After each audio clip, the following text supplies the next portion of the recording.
পিছনে বাইরে যে কোথাও টাকা দিতে দেরি হচ্ছে, এমন কোন নিশ্চিত সরকার করেছে যেখান থেকে আমরা পাবো? এই বিষয়গুলো আপনাদেরকে বারবার বলার অর্থ হচ্ছে আপনারাও দায়ী, আপনারা আমাদেরকে তুলে ধরেন না, আপনারা নেগেটিভিটি দেখেন, আপনারাও আমাদেরকে বারবার এনিমি মনে করেন। একটা রেস্তোরাঁ আমরা প্রত্যেককে কেউ টলারেট করতে পারছি না, কেউ টলারেট করতে পারছি না। 50 বছরে এখন সংসদে ব্যস্ত জুলাই নিয়ে, 50 বছরে সংসদে ব্যস্ত মুক্তিযুদ্ধ নিয়ে, আমরা কাজ করবো? আমরা তো বলি পানা, কারণ আমাদের এরকম ভিশনারি পলিটিশিয়ান একজন নাই যে আমরা একসাথে করবে। বিভাজন করতে করতে এমন জায়গায় নিয়ে গেছে যে বিভাজন কথা বলতে ভয় লাগে। কিছু হলে বলবে ফ্যাসিস্টের দোষ, নাহলে বলবে তুমি বিএনপি করো, নাহলে বলবে তুমি জামাত করো। এইভাবে একটা রাষ্ট্র করতে পারে। আমরা পলিটিক্যাল কথা বলতে চাই না, আমরা ব্যবসা করতে আসছি, আমরা পলিটিক্স করি, পলিটিক্সের জায়গা। আমরা রাষ্ট্রটাকে বিনির্মাণ করতে চাই, এই রাষ্ট্রটাকে এক জায়গায় নিতে চাই। এই ইন্ডাস্ট্রি 4 লাখ বিরাজের রেস্তোরাঁ আগামী 10 বছরে যদি গ্রোথ হয় দেশের, আর যদি এইভাবে থাকে ধ্বংস হয়ে যাবে দেশ। শুধু আমাদেরকে বলির পাঠা বানানো হবে, আর যারা বড় বড় লুটের আছে তাদেরকে ফ্যাসিলিটি ক্রিয়েট করবে সরকার, কারণ তারা জিম্মি। সরকারকে বড় ব্যবসায়ীরা জিম্মি করে ফেলছে লুটের দ্বারা। এবার লাস্ট আসি এফবিসিসি, আপনি দেখছেন একটা এফবিসিসি একটা ইলেকশন হয়েছে 2 বছরে, প্রশাসক দিয়ে এফবিসিসি চালাচ্ছে, তাহলে আমার কথা কে বলবে? এর আগেও সরকারের আগ্রহ হলো যে এফবিসিসি একটা অ্যাসোসিয়েশনের নামে কি হচ্ছে কেউ লিখে না, 2-1 টুকটাক লিখলে হয়তো আমার দেখা যায় মালিক বন্ধ করে দিচ্ছে ওই রিপোর্ট। আপনাদের রিপোর্টে তো মালিক দেখতেছে বন্ধু, সেটা কোনো মালিক বেনিফিশিয়ারি কোনো না কোনো দলের সাথে। সুতরাং আমরা দেশ বিনির্মাণ করতে চাই, আমরা রাজনীতি করতে চাই, আমরা ব্যবসা করতে চাই, আমাদের ব্যবসায়িক পরিবেশ এনশিওর করা হোক। আমরা বারবার চাঁদাবাজি হয়রানি এর মধ্যে না করি, আমাদেরকে তৈরি করা হোক। আমরা আমাদের রেভিনিউ দিব, শ্রম দিব, সব দিব, কিন্তু আমরা প্রতিদিন হয়রানি হবো, প্রতিদিন নাচেরা হবো, বেজ্জত হবো। এই লজ্জা কোথায় রাখি? এই লজ্জা করতে 4 বছর মামলা ফাইট করার পরে আবার জরিমানা দিতে হয়েছে। এদেশের বিচার ব্যবস্থা নিয়ে কথা বললে আমি কন্টেম্পট করতে হবে। বিচার কি আছে এই দেশে? আপনি বলেন, কোন বিচার বিভাগ কি স্বচ্ছ? বিচারে আপনি যে বিচার পাবেন, ন্যায় বিচার যেখানে নাই সেখানে আপনি রাষ্ট্র বিনির্মাণ করতে পারবেন না। সবার আগে সরকারকে আহ্বান করতে হবে, ন্যায় বিচার করেন। আমরা ছোট ব্যবসায়ী আছি, আমাদেরকে বাঁচান, দয়া করে আমাদেরকে বাঁচান। ধন্যবাদ। আমার নাম সোহাগ, আমি টেলিভিশনে কাজ করি। আপনি যে সরকারি কর্মকর্তাদের হয়রানির কথা বলেন, সুনির্দিষ্ট 3 ধরনের হয়রানির শিকার হতে হয় এবং কতগুলো সরকারি সংস্থার কাছে আপনাদেরকে জবাবদিহি বা দায়িত্বটা প্রকাশ করতে হয়, জবাবদিহি করতে হয়। ধন্যবাদ। আপনি নিজেও জানেন, আপনি নাগরিক হিসাবে একটু সবাইকে এই উদ্দেশ্য করি, আপনি বুকে হাতে বলেন তো একটা মন্ত্রণালয় দেখান, একটা মন্ত্রণালয় দেখান, একটা সরকারি ইনস্টিটিউট দেখান যে ইউ আর হ্যাপি, আপনি সার্ভিস পাচ্ছেন, 50% সার্ভিস পাচ্ছেন, সেটা দেখান। কোথাও একটা দেখান, বুকে হাতে বলেন।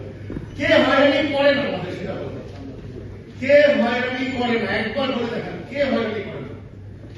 ডিসি অফিসের লাইসেন্স নাই তো এতগুলো 8টা ক্রাইটেরিয়া দিচ্ছে, এটা আমার জীবনে সম্ভব না। রাজু যখন কেউ বদলিয়ে আসে তখন সে আবার একটা শুরু করে দেয়। সিটি কর্পোরেশন শুরু করে দিল, ফায়ার লাইসেন্স নাই শুরু করে দিল, আপনার পরিবেশের লাইসেন্স নাই শুরু করে দিল, আপনার বিএসটিআই নাই শুরু করে দিল, কলকারখানার লাইসেন্স লাগবে, কলকারখানার লাইসেন্স লাগবে শুরু করে দিল। আমার রেস্তোরাঁ যদি 13টা-14টা লাগে আমি কই যাবো বলেন? আমার একটা মালিক। এবার ভ্যাট রিটার্নের সময় সমস্যা, ট্যাক্স রিটার্নের সময় সমস্যা, এই যারা যখন মন চাইলে ট্যাক্স ধরাই দিল, সেখানে আমার নেগোশিয়েট করে যার আখের গুছাইলো। আর কতদিন চলবে এইভাবে? আর কতদিন? মানে ব্যাপারটা বলছি যে 55 ইয়ার্স অলমোস্ট এই দেশের আপনার স্বাধীন হয়েছে। এই দেশের ইকোনমি কত বড়, $450 বিলিয়ন ইকোনমি, এক্সপোর্ট হয় তো আমাদের 1 কোটি লোকের উপরে বিদেশে আছে। সবাই তো আর সব তো শিক্ষিত লোকগুলো, সব ট্যালেন্ট লোকগুলো তো আমরা সব জানি। আপনি জানেন তাহলে দেশের অবস্থা সব বুদ্ধিজীবীরা আছে, সব বুদ্ধিজীবীরা আছে। আমরা তো গরিব মানুষ, অত লেখাপড়া জানি না, কিন্তু যারা এডুকেটেড, সর্বোচ্চ বিদ্যাপীঠ থেকে সর্বোচ্চ ডিগ্রি নিয়ে যারা আজকে রাষ্ট্র চালায় এবং যারা সরকারে আছে, আমি শুধু এই সরকারকে বলছি না, আমি বলছি যত সরকার আসছে এখন পর্যন্ত, আপনি দেখান তো একটা মন্ত্রণালয় যেটাতে আপনি হ্যাপি সার্ভিস পাবেন, একটা জায়গা যেখানে বিভাজন নাই, প্রবলেম নাই।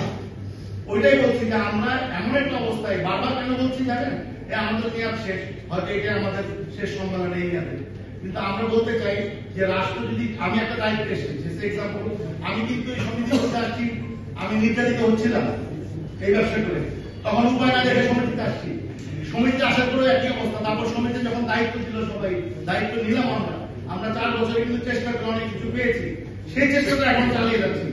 15% থেকে ভ্যাট 5-এ আনছি আমরা। এই 5-এ আসাতে কি হয়েছে, ভ্যাট আদায় পাচ্ছে, সরকার রেভিনিউ পাইছে। আমরা বলছি সবাইকে আওতায় নিয়ে আসেন, আমারও চাইবেন না, সবাই রেখে দেন, কারণ আমি একটা ভ্যাট দিই, 4 পাশে কারো ভ্যাট লাইসেন্সিং, এটা কত বড় অন্যায় আপনি ভেবে দেখেন। এরপর আসেন আমরা শিল্প নীতি ঘোষণা করতে বলছি, শিল্প ঘোষণা হয়েছে বাস্তবায়ন হয়। এইভাবে আমরা চাচ্ছি আস্তে আস্তে আস্তে আস্তে সংগঠনটাকে এমন একটা জায়গায় নিয়ে যাই যাতে একটা ব্যবসায়ীও কমপ্লেন্সের ব্যবসা করতে না পারে। যেমন বিজেপির ছাড়া কিন্তু এক্সপোর্টও করতে পারবেন না, ইম্পোর্টও করতে পারবেন না, কিন্তু সরকার এটা চাচ্ছে না। কোন সরকারি জায়গাতে চাঁদাবাজি বন্ধ হয়ে যাবে, কারণ আমাদের মাঠ পর্যায়ে চাঁদাবাজি করে এই যে চেইন অফ করাপশন চলে একদম নিচে থেকে উপরে পর্যন্ত। এই যে আপনার সাথে বলছি, কালকে আমার প্রতিষ্ঠানটাতে অভিযান চলবে, বিভিন্ন ভাবে আমাকে হয়রানি করবে, করে আসবে, মামলা খাবো, বিভিন্ন করবে, বিভিন্ন, কারণ আমি তো ফুল কমপ্লেন্সের ব্যবসা করতে পারবো না, ওই পরিবেশ হয় নাই। আপনি দেখেন ঢাকা শহরে আমি মামলা খাবো সিগন্যাল হইলে, কিন্তু টেসলার কিন্তু কিছু হবে না। টেসলা আমার গাড়ি মেরে দিছে, টেসলা আমার গাড়ির ঘরটা বানিয়ে দিছে, আমার গাড়ি ইন্স্যুরেন্স পাইতে আমার জীবন বেড়ে যাবে, আমার গাড়িতে ওই মামলা নিবে না, এই সব কোথায় যাবেন আপনি বলেন? তাহলে ও ট্যাক্স দেয় না, কিচ্ছু দেয় না, বিদ্যুতের অভাব তো এই কারণে, বিদ্যুৎ চুরি করে ও ইউজ করবে। আপনি আমি বলবেন না, গরিব মানুষ এই দেশে বাঁচতে হবে, তাহলে আমি কি করবো? আমি তো ট্যাক্স দিলাম, ভ্যাট দিলাম, আমার গাড়িতে আমি সময় মতো আসতে পারলাম না, যানজটের কারণে কেউ সিগন্যাল মানে না, নিয়ম মানে না, কিছু মানে না, তাতে কারে বলবেন? একটা ট্রান্সপোর্টেশন ঠিক করতে পারছে সমস্ত বড় বড় ইনস্টিটিউশন, আপনি যাই বলেন না কেন, আপনি সেনাবাহিনী বলেন, পুলিশ বলেন, সবাই যার যার আখের নিয়ে ব্যস্ত। কেউ বানাবে ডিওএইচএস, কেউ বানাবে পুলিশের পিওএইচএস, আমাদের কেউ তাদের বাচ্চারা ভালো স্কুলে পড়বে, তারা ব্যবসা করবে, কিন্তু দেশকে এটা চিন্তা করবে না। আমাদের কোনো কমিটি আমরা যেভাবে আছি সেভাবে থাকবো, কেউ চিন্তা বড় বড় বলে কথা বলবে, ধমক দিবে, পছন্দ না হলে ভয় পাই না, কারণ জীবন তো এক জীবনের মরতে হবে। এই দেশ শুধরাবে আনন্দ হচ্ছে, কারণ সবাই সবার মতো আলাদা হয়ে গেছে, সবাই আলাদা হয়ে গেছে, সবাই তাদের ব্যবসা নিয়ে ব্যস্ত। সরকারি প্রতিষ্ঠান কেন ব্যবসা করবে বলেন? কেউ কথা বলছেন আজ পর্যন্ত কোনোদিন? বলেন নাই। এখন দেখছি, কালকেও দেখলাম বড় একটা গ্রুপ কোম্পানি রেস্টুরেন্ট নিয়ে আসছে, কেন আর কোনো কিছু নাই? রাষ্ট্রের টাকা এক্সপোর্টের নামে তারা লুট করছে। এইভাবে একটা কিভাবে একটা শিল্প নীতি থাকা চাই? আমাদের শিল্প ব্যবসায়ীদের লজ্জা নাই। কেউ যদি একটা ভালো ব্যবসা করে মুড়ি বেচতেছে, এই মুড়ি বিক্রি করো, এই আনাচল বিক্রি করো, কর্মসংস্থান হয়, এতে কর্মসংস্থান কমে। আপনি কর্মসংস্থান তৈরি করার জন্য নীতিমালা করা দরকার। রাজনীতিবিদরা বুঝতে চায় না যে আমি যদি অটোমেশন করি আমার